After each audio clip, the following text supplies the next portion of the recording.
ओम शांति। मुरली का टाइटल है भक्तों और पांडवों का पोता मेल। आज बाप दादा अपने 3 प्रकार के बच्चों का पोता मेल देख रहे थे। 3 प्रकार कौन से?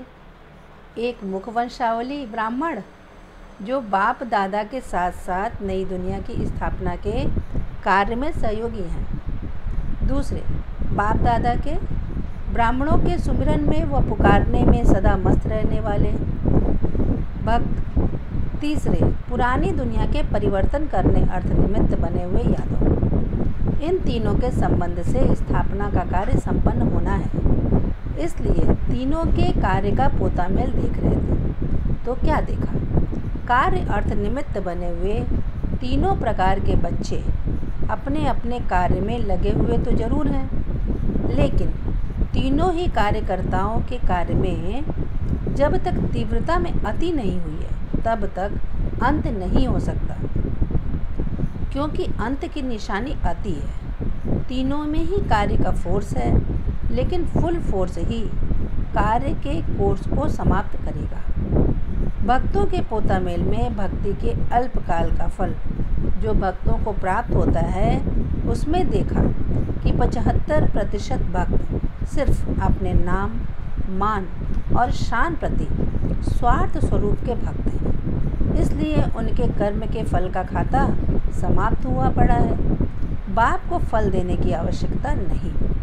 बाकी 25% भक्त नंबरवार लगन प्रमाण भक्ति कर रहे हैं। उनकी भक्ति का फल इसी पुरानी दुनिया में प्राप्त होना है, क्योंकि भक्ति का खाता अब आधा कल्प के लिए समाप्त होना है। उसकी गतिविधि क्या देखी कि भक्तों को भी अपनी भक्ति का फल अभी अभी किया, अभी अभी मिला, अर्थात अल्पकाल की लगन का फल अभी ही अल्पकाल में प्राप्त हो जाता है, भविष्य जमा नहीं होता। भक्तों की प्राप्ति का रूप ऐसे है जैसे बारिश के मौसम में चींटियों को पंख लग जाते हैं और वे बहुत खुशी में उड़ने लग जाती हैं, लेकिन वह अल्पकाल की उड़ान उसी सीज़न में ही उनको समाप्त कर देती है। वहाँ ही प्राप्ति और वहाँ ही समाप्ति। वैसे ही अब के भक्त अर्थात कलियुगी तमो प्रधान भक्त अल्पकाल के फल की प्राप्ति में खुश हो जाने वाले हैं, इसलिए उनके फल की प्राप्ति का कार्य ड्रामा अनुसार जैसे समाप्त हुआ ही पड़ा है। सिर्फ 75% प्राप्ति का कार्य अब रहा हुआ है, जो अब अति अर्थात फुल फोर्स से चिल्लाएंगे। उसमें भी विशेष शक्तियों को पुकारेंगे कि वरदान दो, शक्ति दो, साहस और हिम्मत दो। अभी यह अति में जाकर फिर समाप्त होने वाला है। तो भक्तों के पोता मेल का रजिस्टर समाप्त हुआ ही पड़ा है। जो थोड़ा बहुत रहा है वह अभी अभी कर्म और अभी अभी फल के रूप में समाप्त हो जाएगा। यह था भक्तों का समाचार। दूसरा यादव सेना का समाचार। उनके पोता मेल में क्या देखा? हर कदम पर उनके क्वेश्चन मार्क देखे। स्पीड तेज करने के बहुत चातुर्य देखे, लेकिन जितना स्पीड को तेज करते उतना ही क्वेश्चन मार्क की दीवार बार बार आने के कारण स्पीड को तीव्र नहीं कर पाते। क्वेश्चन मार्क कौन से? एक तो आरंभ कौन करे, मैं करूं या वह करे। दूसरा अब करें या कब करें। तीसरा इसकी रिजल्ट क्या होगी। अभी क्रोध अग्नि प्रज्वलित होती, कभी फिर क्या होगा का संकल्प रूपी पानी की छींटें अग्नि को शीतल कर देती हैं। चौथा क्वेश्चन, यह सब कराने वाला कौन, प्रेरक कौन, इसमें कंफ्यूज हो जाते हैं। उनकी गतिविधि क्या देखी? अपने आप को ही समझ रहे हैं, नहीं समझ रहे। होश और जोश इसी दुविधा में है, इसलिए स्वयं से ही परेशान हो जाते हैं।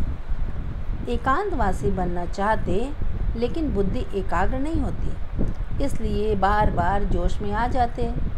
बहुत तेज़ी से प्लान बनाते, फुल तैयारी भी कर लेते। समय, सेना, शस्त्र और स्थान सब सेट कर लेते हैं। ऐसे ही समझते हैं कि अभी हुआ कि हुआ।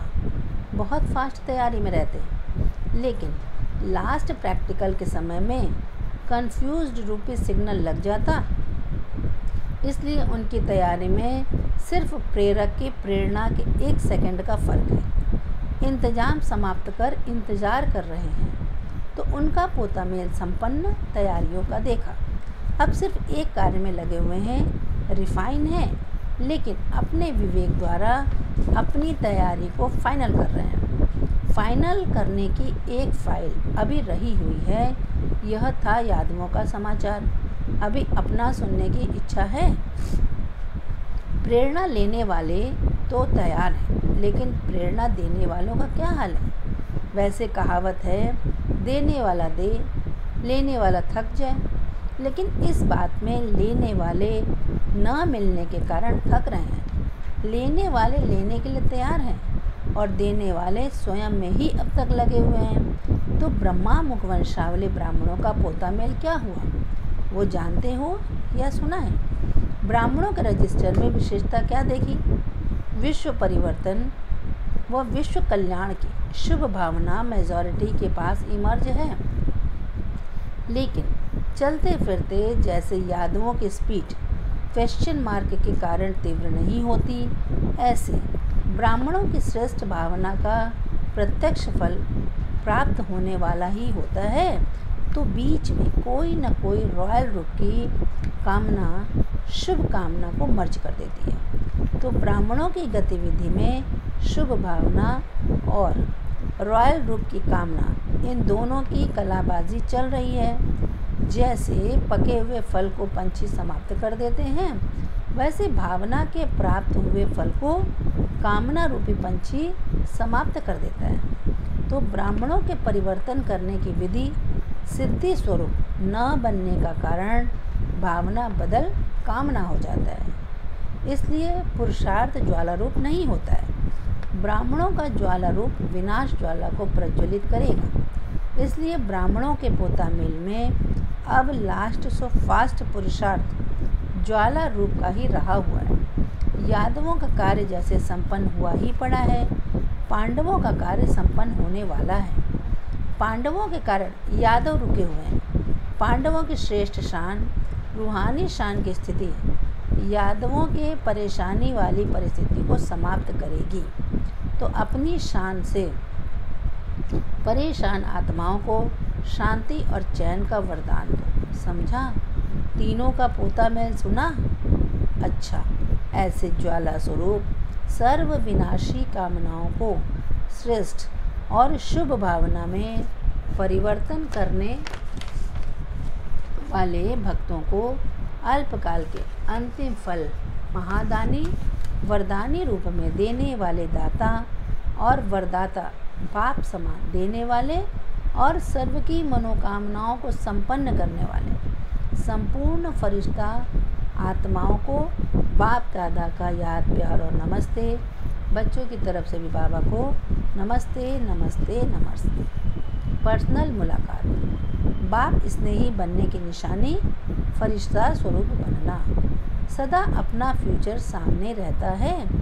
जितना निमित्त बनी हुई आत्माएं अपने फ्यूचर को सदा सामने रखेंगी, उतना अन्य आत्माओं को भी अपना फ्यूचर बनाने की प्रेरणा दे सकेंगी। अपना फ्यूचर स्पष्ट नहीं तो दूसरों को भी स्पष्ट बनाने का रास्ता नहीं बता सकेंगी। अपना फ्यूचर स्पष्ट है, महाराजा या महारानी जो भी बने, लेकिन उससे पहले अपना भविष्य फरिश्तेपन का, कर्मातीत अवस्था का, वह सामने स्पष्ट आता है। ऐसा अनुभव होता है कि मैं हर कल्प में फरिश्ते स्वरूप में ये पार्ट बजा चुकी हूँ और अभी बजाना है। वो झलक सामने आती है। जैसे दर्पण में अपने स्वरूप की झलक देखते हो, ऐसे नॉलेज के दर्पण में अपने पुरुषार्थ से फरिश्तेपन की झलक स्पष्ट दिखाई देती है। जब तक फरिश्तेपन की झलक स्पष्ट दिखाई नहीं देगी, तब तक भविष्य भी स्पष्ट नहीं होगा। यह संकल्प आता ही रहेगा कि शायद मैं ये बनूं या वो बनूं, लेकिन फरिश्तेपन की झलक स्पष्ट दिखाई देगी तो वह भी स्पष्ट दिखाई देगा। तो वह दिखाई देता है या अभी घूंघट में है? जैसे चित्र का अनावरण कराते हो ना, तो अपने फरिश्ते स्वरूप का अनावरण कब करेंगे? आप ही करेंगे या चीफ गेस्ट को बुलाएंगे? यह पुरुषार्थ की कमजोरी का पर्दा हटाओ तो स्पष्ट फरिश्ता रूप हो जाएगा। अभी तो चलते फिरते ऐसे अनुभव होना चाहिए जैसे साकार को देखा। चलते फिरते या तो फरिश्ते रूप का या भविष्य रूप का अनुभव होता था, तभी तो औरों को भी होता था। मैं टीचर हूँ, मैं सेवाधारी हूँ। यह तो जैसा समय वैसा स्वरूप हो जाता है। अब स्वयं को फरिश्ते रूप में अनुभव करो तो साक्षात्कार होगा। साक्षात्कार का रूप कौन सा है? फरिश्ता रूप बनना, चलते फिरते फरिश्ता स्वरूप। अगर साक्षात फरिश्ते नहीं बनेंगे तो साक्षात्कार कैसे करा सकेंगे? तो टीचर्स के लिए अब विशेष पुरुषार्थ कौन सा है? यही कि मैं फरिश्ता इस साकार सृष्टि पर आया हूँ। सेवा अर्थ फरिश्ते प्रकट होते हैं फिर समा जाते हैं। फरिश्ते सदा इस साकारी सृष्टि पर ठहरते नहीं, कर्म किया और गाया। तो जब ऐसे फरिश्ते होंगे तो इस देह और देह के संबंध वह पुरानी दुनिया में पाँव नहीं टिकेगा। जब कहते हो कि हम बाप के स्नेही हैं, तो बाप सूक्ष्म वतनवासी और आप सारा दिन स्थूल वतनवासी, तो स्नेही कैसे हुए? तो सूक्ष्म वतनवासी फरिश्ते बनो। सर्व आकर्षणों या लगावों के रिश्ते और रास्ते बंद करो, तब कहेंगे कि आप स्नेही हो। यहाँ होते हुए भी नहीं, यह है लास्ट स्टेज। विशेष सेवार्थ निमित्त हो तो पुरुषार्थ में भी विशेष होना चाहिए। जब दूसरों को चलते फिरते यह अनुभव होगा कि आप लोग फरिश्ते हैं, तो दूसरे भी प्रेरणा ले सकेंगे। अगर साकार सृष्टि की स्मृति से परे हो जाओ तो जो छोटी छोटी बातों में टाइम वेस्ट करते हो वह नहीं होगा। तो अब हाई जंप लगाओ साकार सृष्टि से एकदम फरिश्तों की दुनिया में, वह फरिश्ता स्वरूप, इसको कहते हैं हाई जंप। तो छोटी छोटी बातें शोभेंगी नहीं।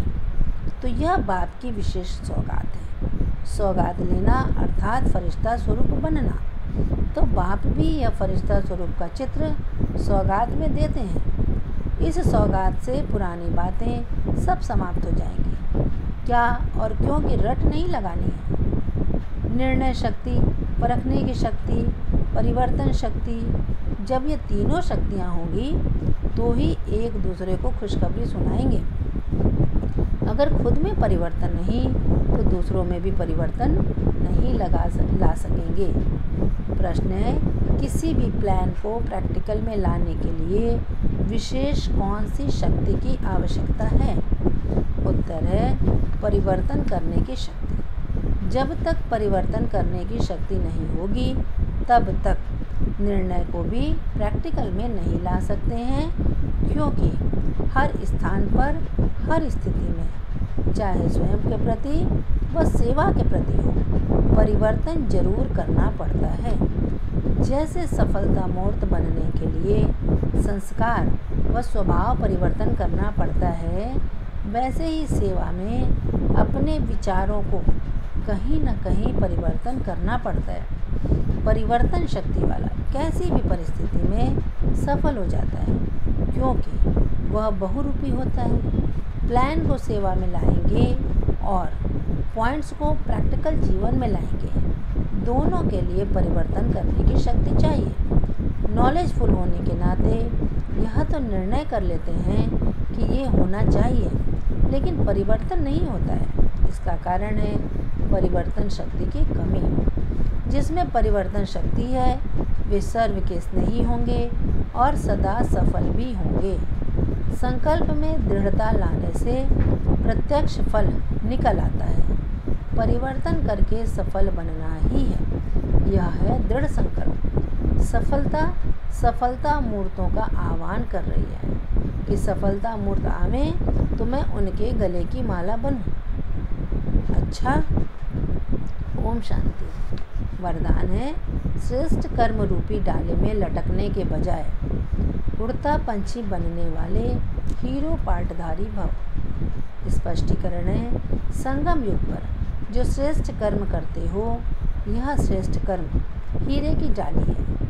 संगम युग का कैसा भी श्रेष्ठ कर्म हो, लेकिन श्रेष्ठ कर्म के बंधन में भी फंसना अथवा हद की कामना रखना, यह सोने की जंजीर है। इस सोने की जंजीर अथवा हीरे की डाली में भी लटकना नहीं है, क्योंकि बंधन तो बंधन है। इसलिए बाप दादा सभी उड़ते पंछियों को स्मृति दिलाते हैं कि सर्व बंधनों अर्थात हदों को पार कर हीरो पाटधारी बनो। स्लोगन है, अंदर की स्थिति का दर्पण चेहरा है, चेहरा कभी खुश्क न हो, खुशी का हो। ओम शांति।